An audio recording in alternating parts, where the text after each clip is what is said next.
Stanno ora per scendere in acqua per la terza batteria Silmava Pederiva in corsia 1, Lucrezia Bissoli in 2, Francesca Finotto in 3, Laura Mazzotta in 4, Anastasia Ricci in 5, Maddalena Marconato in 6, Michelle Feltrini in 7, Beatrice Mascotto in corsia 8.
Dorotea Bukvic, atleta della Serbia, 1:16:43, passaggio ai 100 metri, secondi 50, 40 e 48.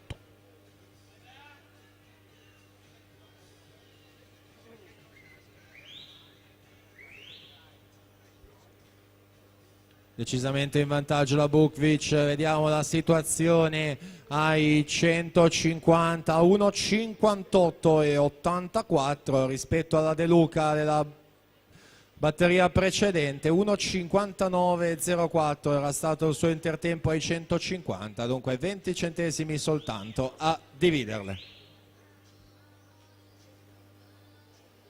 Per quel poco che può contare naturalmente, perché anche in questo caso nessun tipo di problema per l'ingresso in finale, si tratta solo di definire naturalmente le corsie nella finale del pomeriggio. De Luca, lo ricordiamo ancora, 2:40,71, Dorotea Bukvic 2:39,20, dunque fa meglio e va al momento al comando della classifica. Vediamo anche dove si va a piazzare la Crivelli con 2:46,34 al momento in terza posizione.